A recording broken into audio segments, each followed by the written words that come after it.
Good morning, and thank you for joining us. Our top story this morning: the Israeli Air Force launched retaliatory strikes in Syria overnight after yesterday's cross-border attack, which killed a 15-year-old boy and wounded 5 others.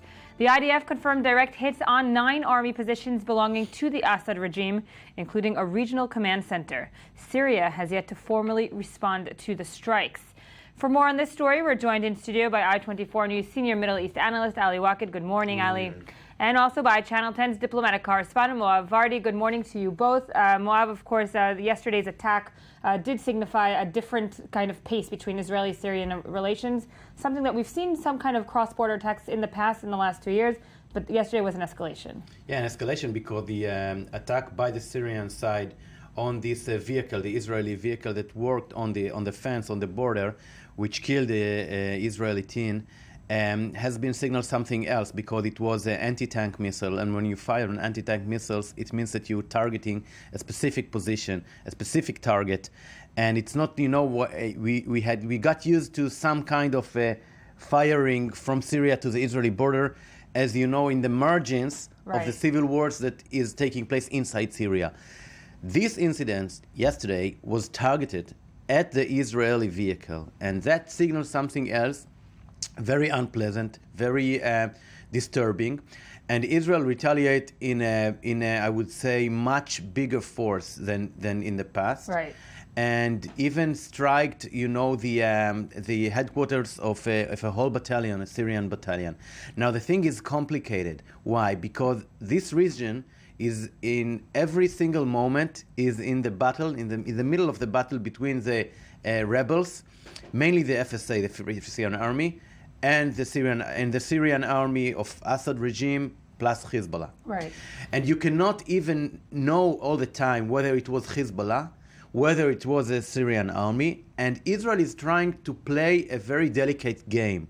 On the one hand, Israel has to signal out a strict message that it will not tolerate any kind of these attacks. On the other hand, Israel does not want to intervene in the civil war, does not want to go inside Syrian soil. So, it's a big question mark. What if there is going to be a second attack like yesterday, a third attack like yesterday? Because up until now, Israel has retaliated heavily, but only sitting from the outside, but by Air Force airstrike. Right. What will be next? Direct hits. And of course, Ali, the big question is who is behind the attacks, what Moav brought up as well. The Israeli Air Force did target Assad's regime, but it also could be many different rebel groups within the area. Could also be Hezbollah, and also could be connected to what's going on now in the West Bank and, of course, Hamas.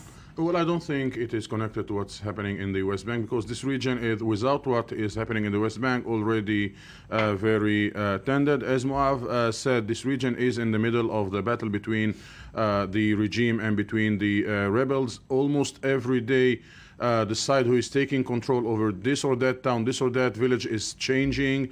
ISIS and the Assad regime, and sometimes the Syrian Free Army, are fighting over the crossings between Israel and Syria, between Jordan and Syria, between Iraq and Syria, and so on. So it is. Will the Israelis rush to accuse the regime and Hezbollah? I don't have any signal who might be behind this attack, because numerous players are acting in this region. Now it depends on the quality of the missile that was shot and the assumptions who from the sides in fightings in Syria can process this. Yes, right, of course. I must add, to Ali, following what Ali said. Ali, first of all, an anti-tank missile like that is more likely to be in the hand of Hezbollah and Assad regime than in the FSA, Although the Free the international community and Saudi Arabia decided very recently to supply more sophisticated arms to the Syrian rebels, especially to the moderate Syrian rebels, and the Free Syrian Army is. That's why I use the term That's why I use the term likelihood, and I'm not 100% sure. And second, if you examine the interests behind it, it's less likely that the FSA, the Free Syrian Army, as a rebel side, will have the interest now to harm Israel and to take Israel into, to drag Israel into this conflict. It's more likely bearing in mind that it is, a targeted attack, not by incident, not by accident, that it will be Hezbollah or Assad regime to do it. I tend to agree with you, but on this specific region of the borders, there is a small jihadist Salafist group that has nothing to do with the Free Army, named the Small Sons of the Prophet, which is a small local jihadi group that is taking control over some towns in the borders, and they don't have direct relations with the ISIS or other group. Local jihadist group that is taking control and from time to time fighting with the regime, and from time to time also fighting with the Syrian Free Army. So all options are there. I do agree with Moav that the quality of the weapons and apparently the fact that they targeted very directly an Israeli goal. It was a premeditated attack. It wasn't something. Yeah, show that we saw this scenario in mostly in Lebanon. So this is why I understand why the Israelis rush to accuse Hezbollah. I tend to agree with this accusation, but the problem is in that region, many players are acting. Nobody knows who at a very specific moment decide to shoot where. And we must put attention to another problem, Yael, because up until now the Syrian army has absorbed quietly the Israeli retaliations in the past incidents. Now, the last night retaliation by the Israeli Air Force was comparable. It was very heavily. And the question mark right now this morning is whether or not the Assad regime will keep quiet about it, because Israeli Air Force targeted, a battalion headquarters. And I have news for you. It has no big options, the Syrian regime, Moab. Yeah, it just can generate more incidents like that on the fence to show Israel that Assad is not willing just to sit aside and quietly and absorb this retaliation by Israel when he thinks that he is not the one in charge of these attacks. Yeah, but in local meetings of the Ba'ath Party in the Syrian sides of the Golan, the Syrian leader emphasized on the fact that the next round of confrontation, the next battle will be on liberating the Golan. So I think that for the moment, the Assad regime has no interest on escalating with Israel before dealing and finishing the big mess that it is facing with the rebels. But I think that the past 4 years until the Syrian revolution won't be the same case for the next future in these borders. Let's also, of course, talk about what's happening in the West Bank. Today is the 11th day for the search of the 3 kidnapped boys. Yesterday, Ban Ki-moon spoke with Benjamin Netanyahu, the Israeli Prime Minister, and Ban Ki-moon expressed his concern about the wave of violence and mass arrests of Palestinians in the West Bank in the past few days. And in the conversation with Netanyahu, Ban called on Israel to prevent any kind of escalation. Moav, Netanyahu, we said he's buying time. He's been buying time. Now it's coming down to the nitty-gritty of diplomacy. Can he convince the international community that what Israel is doing in the West Bank is justified? Yeah, I think that Netanyahu has a problem right now. I think that Netanyahu understands that he has a problem. And up until now, there was being carried out 2 different operations. One operation specifies, targeted at finding what happens to these 3 boys. The second operation was taking the opportunity, the timing of the kidnap. I'm not being cynical, I'm being very, very realistic, to hold or to conduct an attack against Hamas infrastructure in the West Bank, in Nablus, in Jenin, in Hebron. Right. Now, what happened is that after 2 days or something like that, it was not efficient anymore. The cost benefit was more of the cost than to the benefit. And senior IDF officials, or I would say officers, told Israeli politicians in the past 2 days that they have a suspicion of a very, very deep doubt that this attack against Hamas infrastructure is having some kind of benefit that worth the cost. And the cost is what we are seeing now in the video, in the VTR. Why? Because Israel raided an office of printing posters of Hamas the night before, and it generated huge riots against Abbas in his own home capital. And Israel happens to come to a point where, as instead of supporting Abbas by sitting quiet and let Abbas confront Hamas, as he said in Saudi just last week, Israel, by these pictures that we see right now, by these photos, by these videos, turned the Palestinian population in Ramallah against Abbas. And after all, senior Israeli IDF officers tells me that, after all, these operations is against the dawah, is against the civilian political infrastructures. Right. They don't confiscate or found weapons. They don't find grenades. They don't find rifles or, guns. They find, papers. They find paperwork, computers, stuff like that. And when you see these kind of pictures, Israeli cabinet starts to understand that it's not worth, and we will see in the coming days, in the heading day of two up and ahead of us, Yael, a change, a shift in the strategy. No more things like that. No more big operations against Hamas infrastructures, because Israeli ministers, Israeli leadership understand that it harms the efforts to find the kidnapped boys more than it helps to do that. And President Abbas, of course, is warning Israel that these prolonging raids, as Moav says, could actually incite the territory and plunge it out of control. He's warning, of course, of a third intifada. Yeah, on this set last week, we assumed that as long as this operation will be maintaining, as much of the Palestinian anger will turn against the Palestinian Authority and against the IDF, and less against Hamas.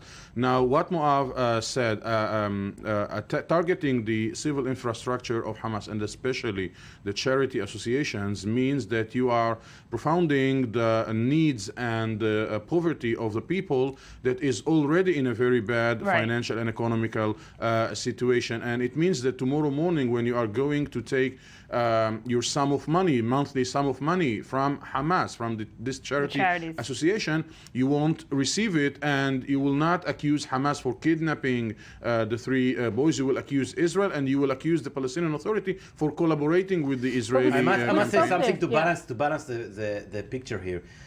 Some of these charity organizations, why the IDF in the first time tried to go there and to shut it off, to shut it down, because this charity sometimes is money laundering, helping to get only money laundering. Yeah, yes.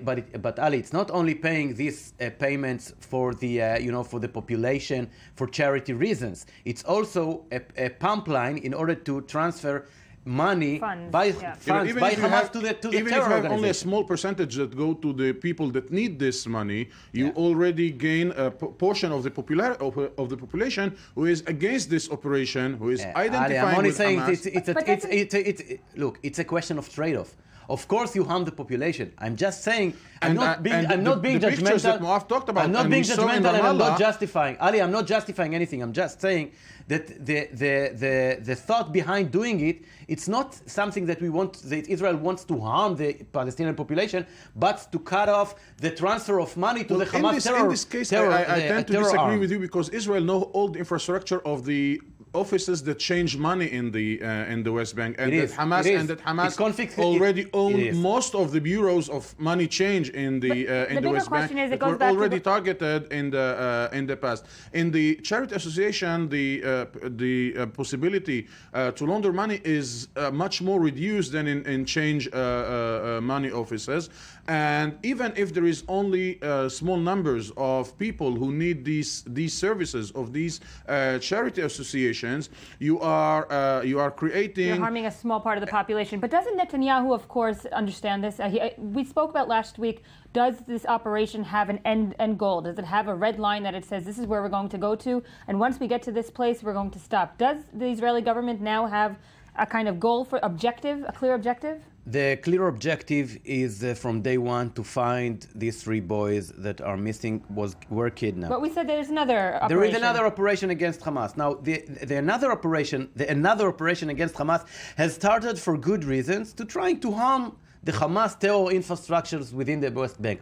After a day or two, it is over, Yael. Why? Because there are several people that are out there, Hamas activists that are out there, that Israeli authorities know that they are in some way complicated themselves with terror acts, and the Shin Bet, the security organization, the Israeli security organization, stop them every day, every night of the year with no connection to the kidnap. This is their job. So after a day or two, there is no more targets to go, and then what the IDF found itself doing is going to Ramallah at 1 o'clock a.m. in the morning and, breaking to this place that are just printing posters of Hamas instead of doing something substantial, because there is no something substantial doing after 2 days or two. And the substantial that was not done also was baking up seriously and significantly Abbas when he, from the middle of the Arab world, sitting in Saudi Arabia, condemning the kidnapping and calling upon the Palestinian people to give up any violent method of fight against Israel. We didn't understand and we didn't understood how significant, how courageous what was said. Abbas and the Palestinian population, part of it at least, turned against him quicker than we thought. More in a very tough way. The reputation of the Palestinian Authority today, it was all the time, but as it is a collaborator of Israel than a civil servant of the Palestinian people. Doesn't seem to be going the other way, at least not for now. Ali Waqid, thank you for joining us. Moab Vardi, thank you. Thank you. Next up are the headlines.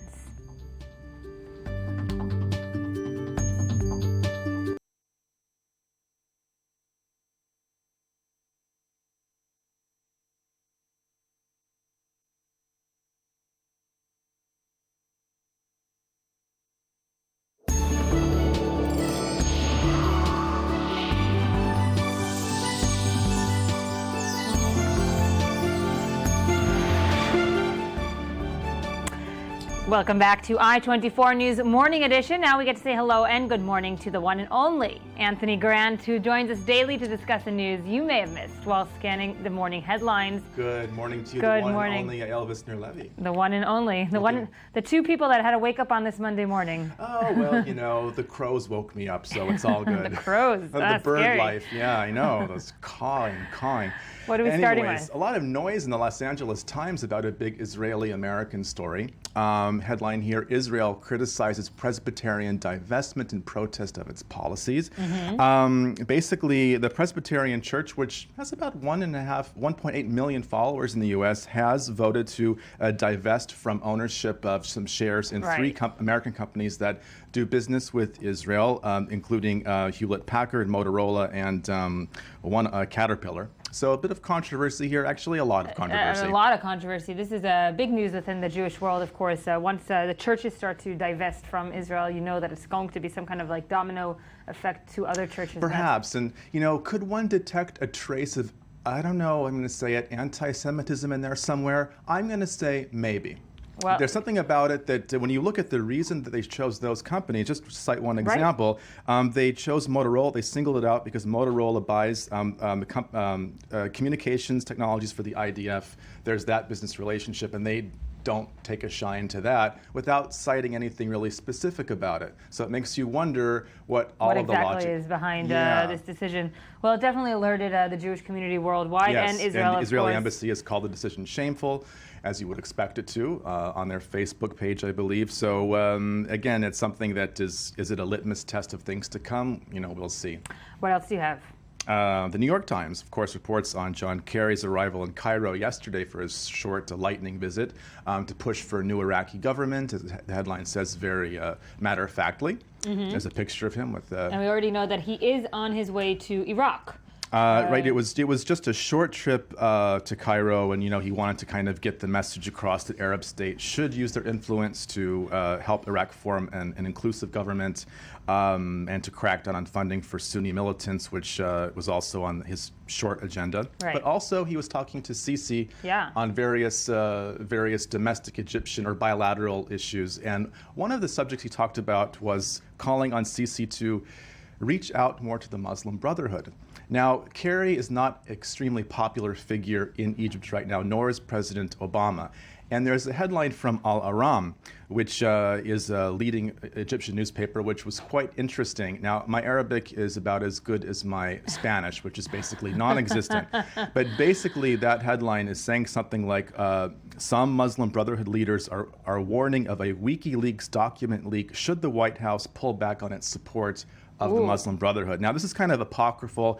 I'm not sure how authentic it is, but it is Al Aram. It's a big newspaper. And basically, according to this, some Muslim Brotherhood leaders are threatening to disclose secret documents which, according to them, detail agreements between the White House and the Muslim Brotherhood made back in 2011 when the White House was shifting its support towards what they called moderate political Islamic groups as opposed to authoritarian regimes. Yeah, well, after Obama's speech in Cairo way back when, he has a long way to go until Cairo and Washington will be close as possible. Close buddies, but right. It's important, though, that Kerry is the first highest-ranking U.S. official to visit Sisi. That in itself sends a message, of course.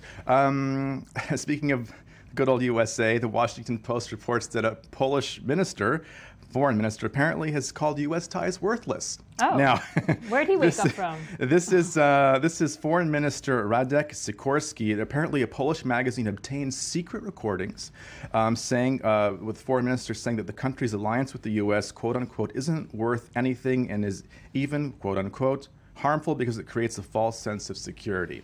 So, as far as Polish-American relations, some damage control on that front. Who knew? No pierogi for you. What else? No kielbasa for you. Times of London. FIFA. We're talking about the World Cup a lot. Well, according to the Times of London, FIFA's executives have pocketed a secret 100% pay rise. 100% pay rise. Yeah, that's not like doubling what you got. Exactly. That's how they responded to new ethics rules, apparently, is by actually secretly doubling their salary. Yeah, Plus, they get these huge perks. They can file up to $100,000, apparently, in expenses, luxury travel, business class, meals. So I guess it's not all about the game. Wow. Yeah, so that's something that I don't know how they broke the story, but they did. Keeping it in England, or Britain, Air Force One is this lovely headline from the Daily Mail. The Queen of England has leased an £8 million helicopter for basically Kate and William, so they can shuttle around to their official engagements. And it's a little controversial because this is coming on the heels of news that the renovation of Kensington Palace, where the royal couple lives, is going to cost about £4 million. And it's just coming at a time of increased criticism of royal expenditures. Although you could say that they actually need the helicopter. What about baby to get George? around. Does he have a baby seat on that helicopter? Maybe they have a drone for him. I don't know. A little baby drone. Come on, Georgie. But interestingly, the helicopter company is Italian. Really? Yeah. There you go. See, it's EU all together. Nice leather seats. Yeah. Anthony Grant, you'll be back. See you.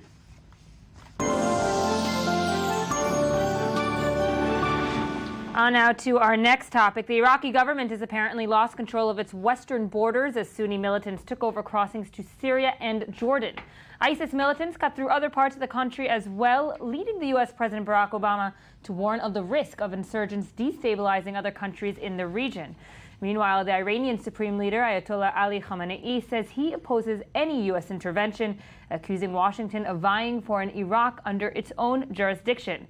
For more on this story, we are rejoined in studio by I-24 News Senior Middle East Analyst Ali Waqid. Ali, thank you for staying with us. We're going to go see a quick report and then chat. The situation in Iraq continues to go from bad to worse, with militants from the extremist Sunni group, the Islamic State in Iraq and the Levant, making further gains over the past few days. On Sunday, the town of Rutba in western Anbar province became the latest to fall into the hands of the militants. Reports also claim that ISIL militants were already advancing toward the key city of Haditha, 240 kilometers west of Baghdad, which includes the Haditha Dam, the largest hydroelectric facility in the country. Destruction of the dam would not only affect the country's electricity infrastructure, but also cause major flooding of the Euphrates River. According to some reports, Iraqi army forces had already left Haditha, and the militants were negotiating with local tribal leaders to enter the city peacefully. But military officials claim some 2,000 Iraqi soldiers are being dispatched to the site of the dam to protect it from an expected attack. On Saturday, the towns of Ana and Rawa in Anbar province were captured by the ISIL fighters, along with the border town of Al-Qaim, which holds great strategic value as a gateway into Syria. Meanwhile, the international effort to reverse the militant advance in Iraq has brought U.S. Secretary of State John Kerry back to the Middle East.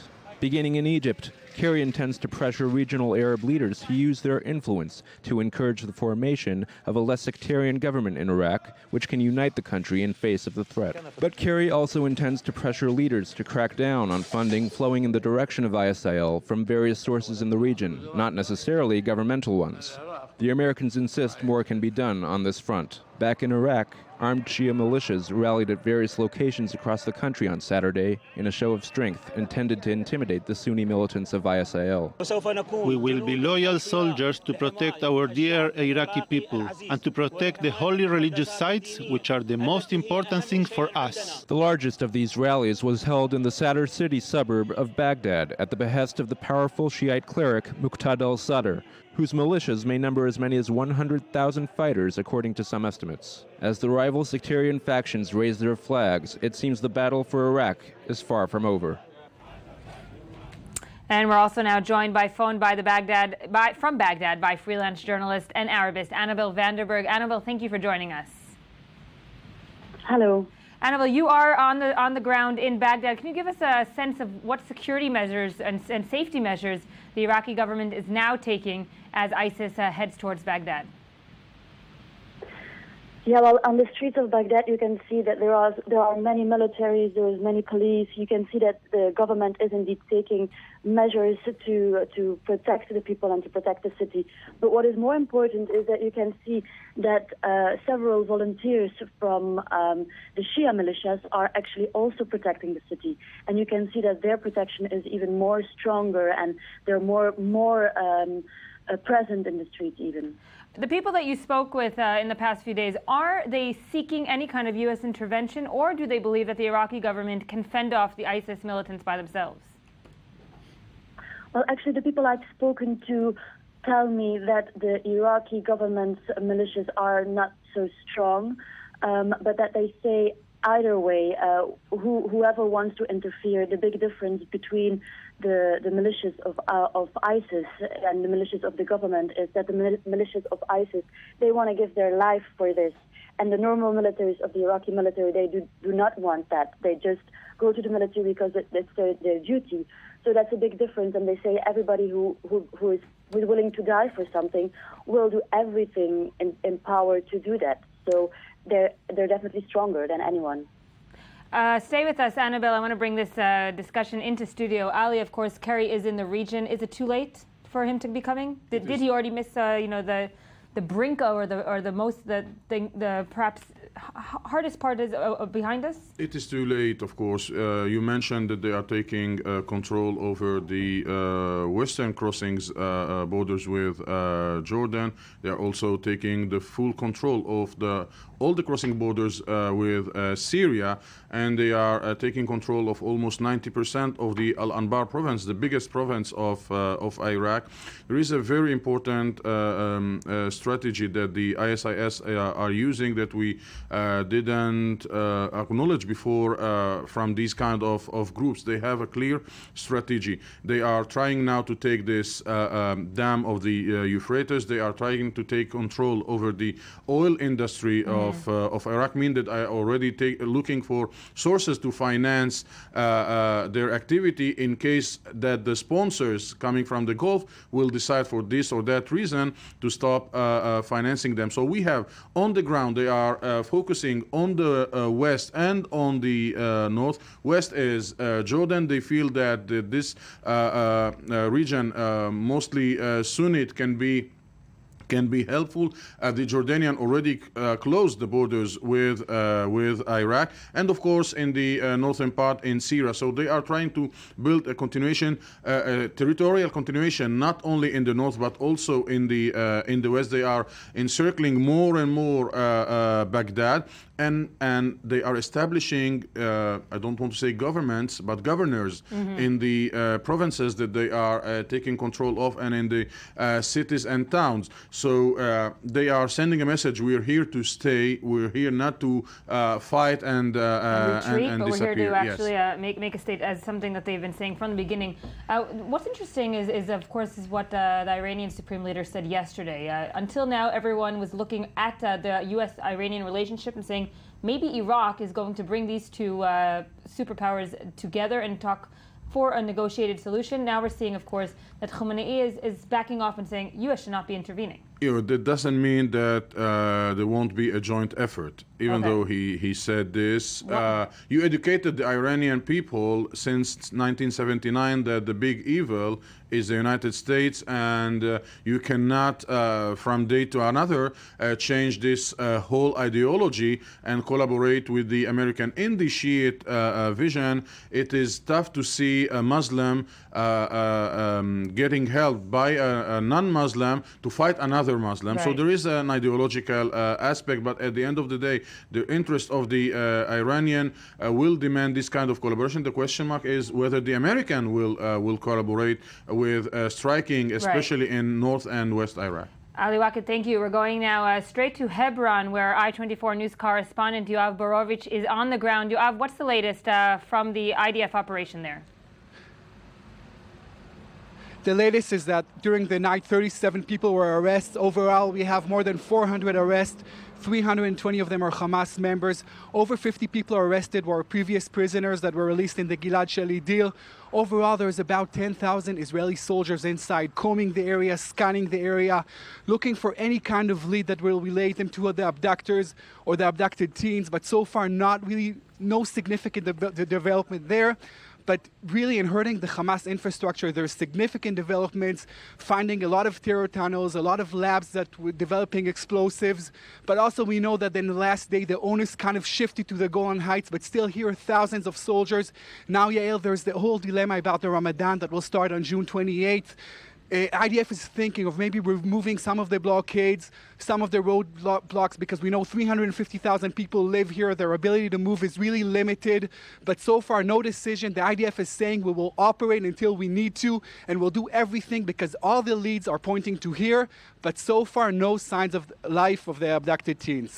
Okay, I-24 News correspondent Yoav Borovich, thank you for updating us. Of course, we will be updated by you throughout the day from Hebron. Thank you again for joining us.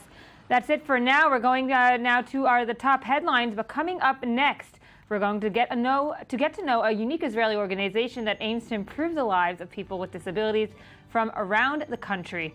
But first, as we said, the headlines.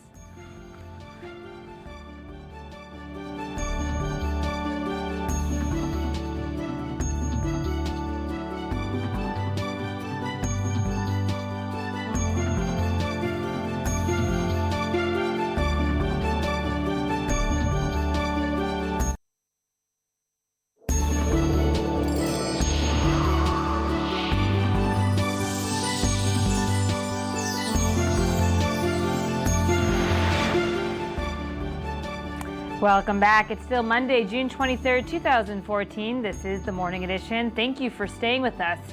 Last week, the Israeli Arab city of Kalansoa held a special fundraising event called A Smile for Hope. All proceeds were dedicated to Bet Easy Shapiro, a nonprofit organization that is aimed at promoting the quality of life of disabled people across the country, with, of course, no distinction of gender, race, or religion. This event, which raised a staggering 300,000 shekels, is believed to be the largest Israeli fundraiser in the local Arab community. For more on the event and on the activities of this unique organization, we are joined in studio by Benji Maor, the director of the International Resource Development Department of Bet Easy Shapiro. Good morning, Benji. Thank you for joining us. Good morning. Thanks for this opportunity. So, A Smile of Hope, what was its objective? And of course, it did reach its objective. We saw by the 300,000 shekels that it raised. Absolutely. Listen, we believe that children are children. And our organization takes upon it the responsibility to serve all sectors in Israeli society, from the Jewish, religious, Haredi, ultra-Orthodox, through Arab Israelis. About over a decade ago, we established the first early intervention center treating young children with severe disabilities in the Arab sector. After a number of years, we added into that center a program that deals with a hotline to help Israeli Arabs access their rights, and a family advancement center to promote inclusion. Mm-hmm. This event was a peak of the success that we've had over the years and a real testimony to the commitment of all Israelis and the Arab Israelis in that area to provide the highest quality services for children with disabilities and also to promote their full inclusion in Israeli society. Over 700 people gathered together that evening in the town of Kalansoa from the entire area. People committed to the children, people with disabilities, people without, the mayor of Kalansoa, people in the Knesset, and we all were gathered together to provide support for these children. It's important to note that Israel is not noted perhaps for its philanthropy. Israelis themselves are not, when you compare it to other Western nations and so forth, a lot of NGOs are struggling with raising funds from within Israel, and they almost always look abroad. But this time it's different, and especially now we're talking about a minority within Israeli society. Listen, one of the things that's unique about Beit Easy Shapiro is that we identify unmet needs in the field of disabilities, and then we innovate solutions. We promote inclusion, but we also share our knowledge through research and training.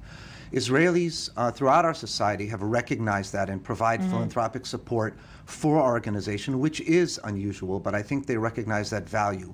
And there's no reason why within the Arab sector that should be any different. We understand that there is a culture of philanthropy in the Arab sector in Israel, primarily for religious institutions. But like I said before, I think to really understand how people are committed to full inclusion of people with disabilities, to see people come out and give, no matter what their socioeconomic level, to give to this important cause shows how much they're committed. And I think it's an important part of how Israel as a country is becoming more committed towards promoting inclusion. But how does an NGO come into a community such as the one in Kalantzwa and kind of infiltrate into the community itself through its leadership, something that sometimes the Israeli government can't even do? Thanks, that's a great question. Listen, we had children from the Arab sector in Israel at our main center in Ra'anana, and we discovered that family services need to be provided in the home language. We discovered that bilingualism is not recommended for children with disabilities. And also, we're a Jewish institution that runs according to the Jewish calendar, and these kids are Muslim. So we opened our center together with government. And when it started, people said they're not, children won't come. There's too many negative stigmas, but they did come. And they did see the importance and the impact. And we even have now mothers who have their children with disabilities at our center recommending to other mothers to bring them. The staff is a local staff from that region, from the towns in the Southern Triangle area. And they're committed to improving the quality of life of children with disabilities, which we're thrilled about. Has there been any challenges? I mean, vis-a-vis, of course, cultural challenges, language barriers, religious barriers. Have there been challenges that you needed to adapt Beit Easy Shapiro to meet these needs? Absolutely. We have special consultative status on disabilities with the United Nations. And one of the reasons we got that status is because this international organization recognized that we know how to culturally adapt services to whatever target population we're dealing with. Certainly within the Arab sector in Israel, you're talking about families that have a large number of children, often more than one child with a disability. You're talking about families often with a lower socioeconomic level, and we adapt our services for them. We know how to provide the family support, which is so crucial to get the family engaged, because we understand that a disability impacts on the entire family. And we've been able, jointly with the staff and in the region, to meet those challenges. Another thing I'd like to add, we were recognized as Israel's inaugural most effective non-for-profit. Part of the reason we got that recognition is because we understand that you have to collaborate and create partnerships to make real change in the field of disabilities. So we work together with government. We work together with the local municipality in Kalantzwa, together with the community centers, together with the schools with children without disabilities. And doing that, then we're able to get everybody on board. And that's also definitely one of the reasons for our success in overcoming some of those challenges that I mentioned. So now, after this successful peak, as you called it, what's the next summit to climb? We recently returned our executive director, Jean Judas, our director of knowledge development, Josh Kaminsky, and myself from the United Nations. Just 2 weeks ago, there was an international conference on disabilities. Israel has ratified the Convention on Rights for Persons with Disabilities. The slogan is "Nothing about us without us." We need to continue our work. We're fortunate for the philanthropic support that we received. One of the exciting things that happened at the event was the fact that the mayor of Kalantzwa declared that he's going to be allocating land for a center. Right now we're operating out of a rented facility. We know that if we had a facility of our own, there's a new kindergarten class that we could open and provide services for children that today are not receiving services. So there's plenty to do moving forward. Plenty to do. Benji Ma'ol from Beit Easy Shapiro, thank you very much for joining us this morning. Thank you.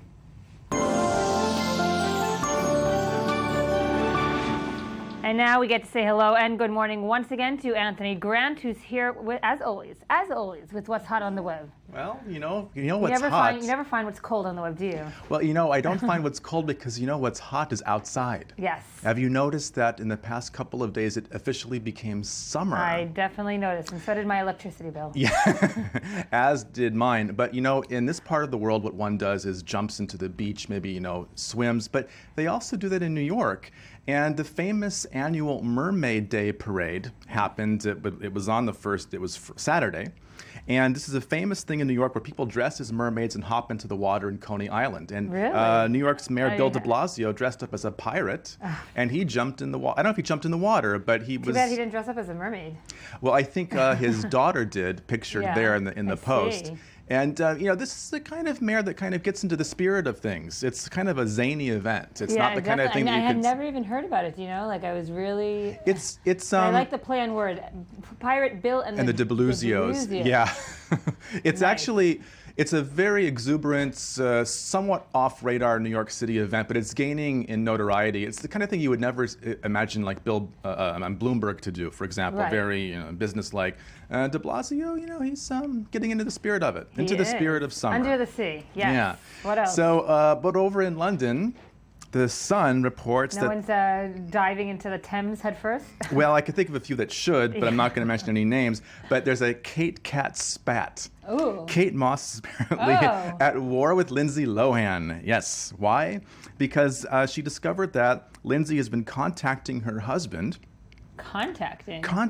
Why? Via what? Snapchat? I don't know. Maybe it's through Tinder. I have no idea. But maybe it's actually they have a connection because Kate Moss's husband helped Lindsay Lohan with some music recording or something. So there's a professional connection there. Right. But apparently they had like a dust-up at the Chiltern Firehouse, a very swish London restaurant, an argument that was audible and other diners were taking note. Ooh. So, Lindsay Taking note or taking notes? I want both. Oh. I'd like to be a fly on the wall at that restaurant. I'm sure Lindsay Lohan just wanted to, express some warm, amicable feelings towards Kate Moss's husband. She's always good with her words. She's very good with her words. Yes, she's good. She's a multi-talented individual. Yeah, I wouldn't want to get into any kind of rift with Kate Moss, my lord. Or Lindsay Lohan. Or Kanye West. No, definitely not with him. Kanye West has been reported that he wants to redesign Instagram because he thinks there's so much room for improvement. He also, according to this headline, has slammed President Obama, saying you can't affect change from inside the White House. Wow, he's God. That's what he's trying to say. Basically. He says he's on a mission from God. There you go. I knew it. You can tell. And actually, about Instagram, the picture of him kissing Kim Kardashian in front of the wall of flowers, apparently is the most popular Instagram photo ever. Really? Apparently. So, hence he feels he has the power to say to Instagram, "Look, I'm the man to redesign it." I mean, obviously, if you get the most likes, and you obviously know everything there is to know about this everything. Huge tech company that was sold to Facebook. Okay, Kanye. So Kanye. Yeah. Kanye just. So is Obama taking Kanye seriously? Well, we know that Obama does not have the kindest, warmest, fuzziest feelings towards Kanye West. You do know that? Yeah, he kind of dissed him in some nice way, and Kanye I think is always ready to jab back. Right. He says you've got to have money to make changes, and we know that, but I don't think he's endearing himself to the president too much with that. But I don't think he knows much about politics 101. But anyway, Obama's on the Jay-Z Beyonce friendship. Kanye's, that's what matters more. That's what matters, exactly. Anyway, the news in the selfie front, also the Post reports that New York State has basically now said that you cannot take a selfie with a tiger. Oh man, I was just about to do it. Now, why? This is the given reason is that they want to avoid situations where like a tiger could actually eat someone at a zoo or a traveling circus, but there's this growing trend of guys taking selfies with tigers to look better on Tinder, OkCupid, and other dating apps. It definitely ups your profile. It's supposed to make you look cuddly, brave, whatever. You know who has a picture with famous picture with a tiger?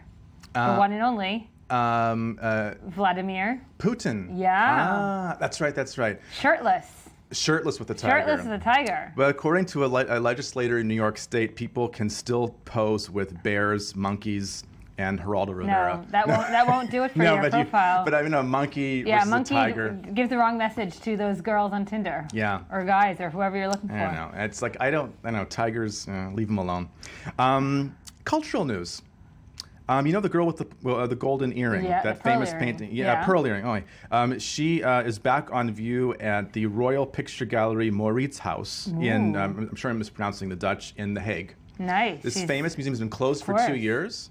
And now it's set to reopen on Friday, and the museum has been beautifully restored, and it's gearing up for an onslaught of visitors because, of course, that is one iconic picture. I mean, it is 1665 Vermeer. Yeah. Beautiful, and let's not forget that it was played in a more modern sense by Scarlett Johansson. Yeah, definitely. So, what does Scarlett Johansson think of the museum? I don't know, but I know that she does not take a shine to social media.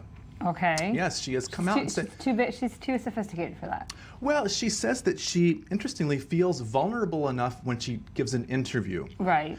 Which is an interesting perspective from a celebrity to say that they would feel vulnerable, but she also feels like she doesn't want to share everything other than what she shares in an interview, and she kind of goes against the grain. Right. Well, I mean, as long as she has campaigns and movies, she doesn't really need and social media. SodaStream.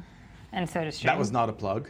But the last time we heard from her, it was that whole SodaStream controversy. Right. Yeah? But I guess she has enough PR. That's what she's trying to say. Yeah, I think she has enough going for that. She doesn't need to be Instagramming her nuptials or whatnot. USA Today has a story about Thighs the Limit. This was viewers were split on TV personality Matt Lauer's leggy shorts look, channeling Pharrell on Friday. There he is wearing that. I'm happy to know now men are being criticized for what they're wearing. Absolutely. This is a first. I know. What do you think of that look?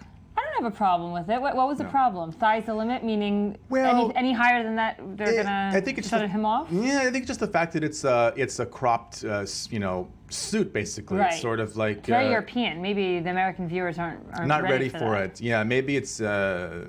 I don't know. It's sort of a disconnect. I think if you're a pop star, you do what you want, but if you're more of a mainstream television personality, you're expected to wear a normal suit. But it's summertime. Stretch the limits of the American fashion. Exactly. It's not like you dressed up as a mermaid. No. That would have been interesting. That would be interesting, though. Yeah. Yeah. Too bad. Yeah. Nice. Dubai? Yeah, quickly. Well, do you know that Dubai's airport has overtaken Heathrow as the world's busiest? No, I had no idea. Yes, Vanity Fair has the whole scoop in their July issue. Never have, but it looks very interesting. A lot of great shopping, beautiful light-filled terminals, and this article, the new Jet Age, gets into the nitty-gritty of what it's like to transit through there. And Heathrow is still very busy, of course, but I guess Dubai is... It doesn't look like that. No, it doesn't look like that. You know you've landed in Heathrow and you see the gray skies around you. Absolutely. So I guess this is a cool airport if your travels take you to that part of the world. Nice. I wonder what kind of food there is there. It's probably a smorgasbord of international temptations. Nice. So, well, next time we go, we're gonna head through there. Transit through there and have some Transit good food. through there. Thank you, Anthony Grant, for your, as always, intelligent headlines from the web. Pleasure. Next up, we're gonna get all the latest of the Mundial, the World Cup in Brazil. Of course, the winners, the losers from last night, and what can we expect tonight? But first, the headlines.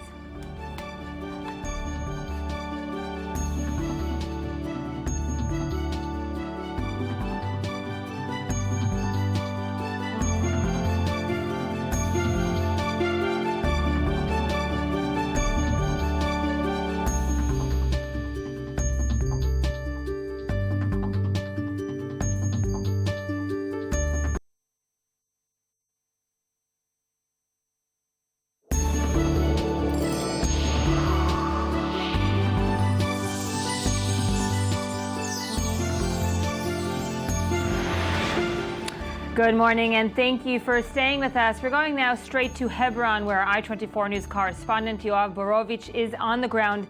Yoav, give us the latest updates from the overnight raids of the IDF. Hi, Yael. Overnight, 37 people were arrested by the IDF. Overall, in the last 8-9 days, over 400 Palestinians arrested. 320 of them are Hamas members. Over 50 people arrested that were previous prisoners who were released in the Gilad Shalit deal. IDF is really active here. We're talking 10,000 soldiers, more or less, infantry units, battalions that moved in here, combing the area, scanning the area, looking for any kind of lead to the abductors and the abducted teens. So far, no significant development there. But there is development and fighting the terrorist infrastructure here of the Hamas. A lot of arrests, a lot of terror tunnels that were found, a lot of labs developing explosives. We know that in the last 24 hours, the military onus kind of shifted towards the Golan Heights, the Israeli-Syria border, but still, the big operation is here. And now, Yael, there's a dilemma regarding the Ramadan that will start on June 28th. We know that it's a month-long thing, and they're moving, and now they're blockades here around the city. The northern and the western parts are blocked. Just the southern part is open. It's the commerce center of the West Bank. So the IDF is really in the dilemma whether to release more, to open the tension a bit. But so far they're saying until we're not really developing in the investigation, until we're not finding the abductors, we're still here, and we will be here following any kind of developments. Yoav Borovich, I-24 News correspondent there in Hebron. Thank you for joining us. Of course, we're going to be getting live updates from you throughout the day as the day progresses. Thank you for joining us. The Moscow State Yiddish Theater of the 1920s, once one of the most respected theater groups in the world, shut down in 1948 after all of its members were executed by Stalin's orders. But today, the British actor, writer, and comedian David Schneider has premiered his play, Making Stalin Laugh, which tells their story to rave reviews. A tragic storyline that has been made into a hilarious comedy. We're now honored to be joined via Skype from London by the person behind Making Stalin Laugh, David Schneider. Hi, David. Thank you for joining us. Hi. So, of course, just by the name of the show, Making Stalin Laugh, you know it's not going to be a complete comedy. There is a black side, a dark side to that comedy. Yeah. I ultimately I wouldn't describe it as a comedy. Okay. My background is comedian, so there's a lot of jokes in it, and it's a celebration. Partially, what attracted me to the story was that you had this theatre company faced with terrible conditions, so that, you know, if I get a bad review for this play, then I'll sort of mope around. My family won't like me for a week or so, but that'll be it. But if they got a bad review, then that was literally a life or death situation. And yet, even in that setup, you still got these actors behaving like actors. You know, hey, that was my laugh. You trod on my laugh. How dare you? Having affairs, having tantrums. You know, being actors. And so it was a sort of celebration of the humanity that emerged even in that very difficult situation. That's where the comedy lies. But, you know, spoiler alert, they do get killed at the end. So it's pretty bleak. It is pretty bleak, and it's also a tough subject to take on in 2014. Yiddish culture, Russia and so forth in the Soviet Union during that time is not something that is quote-unquote sexy for the mass audiences. But you were able to make this subject from something from the past and make it very relevant also for today. Well, I think so. I mean, you know, sort of working under censorship and working under dictatorship is very relevant today, and the situation in Russia and in Eastern Europe has played into my hands because, you know, I'm not saying that Putin annexed Crimea simply to promote my play, but there's a sort of sense where there's echoes of the sort of dictatorial Stalinist. I'm not saying Putin is a Stalin figure, but that echoes still. And also, I think there's an interest in Yiddish culture. For me, I'm very passionate. I come from a Yiddish theatre background, although I didn't grow up speaking Yiddish. I studied it at Oxford. In fact, I researched a PhD in Yiddish, so I speak an Oxford Yiddish or the Queen's Yiddish, you might want to call it. And so I'm very passionate about Yiddish, and that this sort of threatened culture and in secular terms, vanished culture shouldn't be forgotten. But Yiddish, of course, at least here in Israel, is something that's very much of it can be looked as a trend. Certain words, of course, come from the Yiddish, are integrated into the Hebrew language. How is it regarded in London?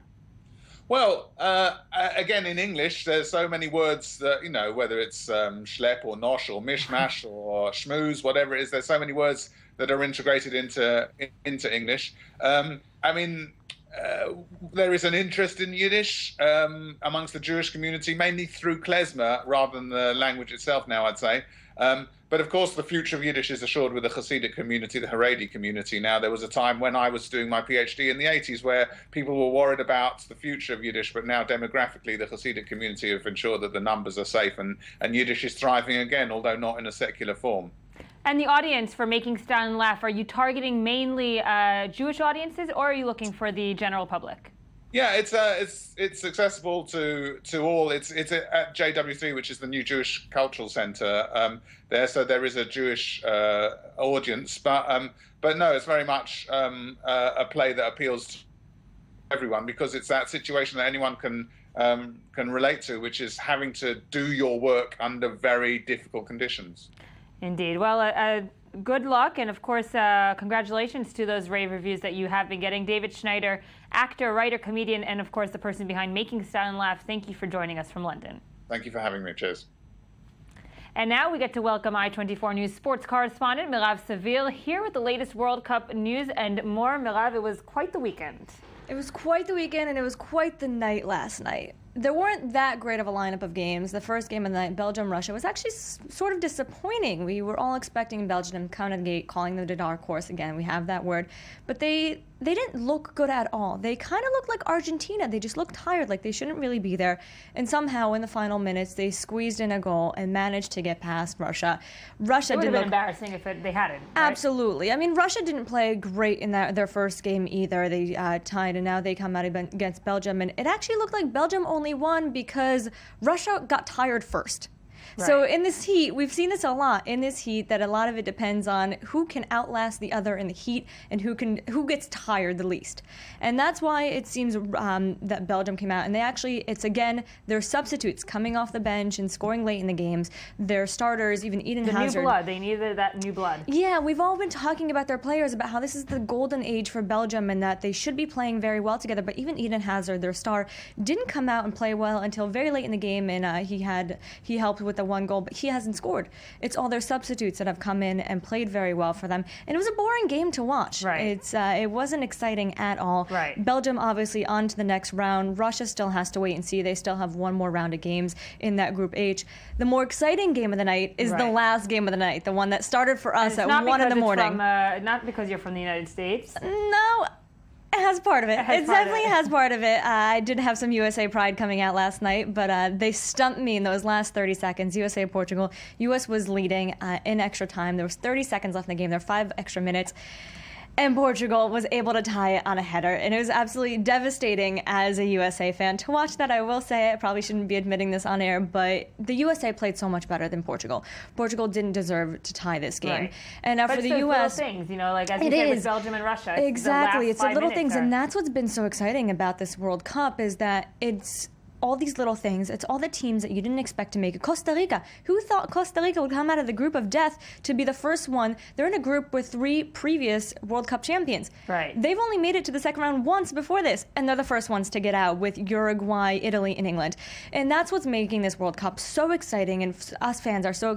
But obviously, we won't remember what happened in the group stage if the knockout runs aren't nearly as good. Right. But now's the time that, as fans, we're starting to do all the math, and we're forgetting, it's not only about winning the next one. It's okay, so if we don't win, but we tie, and then Ghana does this, and Portugal doesn't do this, the U.S. and Germany can still make it on, and it's the part us journalists hate because it involves math. But so the USA, Portugal, you thought as a fan and also as a correspondent that the U.S. was taking it completely. It was a complete It looked like it, obviously, until those last 30 seconds where all the U.S. had to do was keep the ball away from the goal. All they had to do is keep it on the other side of the pitch, and Portugal somehow managed to just keep attacking, and they did. They kept their confidence high. They kept attacking, and honestly, it wasn't Ronaldo, and that's the probably one of the more surprising things about Portugal. We keep talking about it. Pepe didn't play because he got a red card in the last game, and Ronaldo is the star of this team, but Ronaldo didn't score either goal, which for me, that makes me, a little bit happier to see Portugal playing as a team and not just Ronaldo with a bunch of other players on the pitch with him. Us in the media have underestimated Portugal's abilities as a team, only been looking at Ronaldo. And that's our problem, is that we see a star and we kind of focus on him, but the team does revolve around Ronaldo. We can't forget that. He is their star, and they live and die by him. sometimes. We saw that in their first game. Ronaldo didn't play well, and they lost to Germany 4-0. Right. Last night played a little better. Portugal was able to squeeze us through. Can they actually make it to the next round? It all depends on what happens in the U.S.-Germany game and if they can beat Ghana and goal differences, but it's very, very unlikely that they're going to make it through. But there is a great slate of games tonight. Before we get to tonight, the USA fans, I'm sure, tell me what went on online after that game. I mean, it's devastation. I talked to a bunch of Americans who were there, and they were just in shock. I don't think anybody knew what to say for the first 10, 15 minutes. I know I just sat there and stared at the screen because you didn't think it actually happened. And you saw it online, Twitter, Facebook, anywhere you went, your text messages from friends where people were just saying they got gutted. Yeah. All they had to do was keep it for the next 30 seconds, and they seriously got gutted. That's the best word for it. Because we did speak about that this World Cup, USA fans are much more behind their team than they were and it's last growing. World Cup, Every World Cup, it's definitely growing, and they're getting more excited. And I think the win against Ghana and the fact that they could have been the first ones out of Group G after everybody said they'll never make it past Germany and Portugal. Right. It got fans even more excited. But last night, it just deflates the confidence. When do they play again? They play again on Thursday against Germany, and it's a win, tie, or possibly go home. So there's several options for them, but it is a game that is very important for both the U.S. and many more American fans tuning in. So tonight, what do we have? Tonight we have first game of the night, Netherlands-Chile. Not as exciting because they've both already made it to the first round. It's more about whoever wins is first in the group, and whoever loses obviously is going to be second, and then that corresponds to the next round of who they're going to play in Group A, because this is Group B. Next game of the night, Spain. For them, it's more about not embarrassing themselves as much as they already have. Right. They just have to get one win. Previous champions. They've had quite a number of goals. Absolutely, and they're already going. So we're just basically watching this game to see who they will face in that knockout round, and that's where we get to Group A. That's where it's really exciting tonight. Brazil, Mexico, and Croatia. Cameroon has already been knocked out completely, but those three teams, two of them are moving on. We don't know which yet, and all four teams play tonight. Brazil versus Cameroon. I don't think Cameroon's going to give them that big of a fight. They can win this one easily. As long as they win it, they're on to the next round. Right. And then Mexico-Croatia is the one that's going to be very, very interesting. Mexico coming in this game with 4 points, Croatia with 3. Mexico, all they have to do is tie the game, and they can be on to the next round. But if Croatia wins it, Mexico can go home. Even after that incredible performance that we saw against Brazil, it could be heartbreaking for them. And there is that, Mexico is closer to Brazil and Croatia. There's definitely a very home field advantage for anybody who's from South America, and that's helping out a lot. And we saw that also with Costa Rica, is that they're saying that all of a sudden a bunch of Costa Rican fans are popping on around Brazil. None of them are really Costa Rican, but everybody's rooting for the underdog, and that could be helping them also. So obviously the South American teams or even Central American, Mexico's case, are enjoying this added celebration around them that is really pushing them through. Indeed. So lots of games tonight. How is Brazil doing in terms of safety and hosting so many people? There's still, we see protests popping up here and there. We haven't heard anything too big. I think the biggest news that came out was that a bunch of Chile fans managed to find their way into the media center, and that was, I think, the biggest news about safety. But there are still protests going on. There were arrests over the first couple of days, and I think we're going to keep seeing that. Obviously, Brazilians are not happy, but we're also seeing fans that are coming out and saying, you know what, we're still going to back our team. This is ours to take. Right. Last time it was a heartbreak because they lost to Uruguay in the finals in Brazil, and now they're ready to come back and take it. Do we have any World Cup themes already, or advertising that we can already say this is going to be 2014? We had it in South Africa, of course. We don't have any noisemakers or anything, but we do have the Adidas and Nike battle. I think that's what's going to come out of this. Everybody's going to remember the Nike and Adidas commercials that they're seeing, and I know I'm loving watching them, and all these commercials that are coming out are very exciting. The cartoon one, I think Nike still won with their clone cartoon one. It was absolutely an incredible commercial.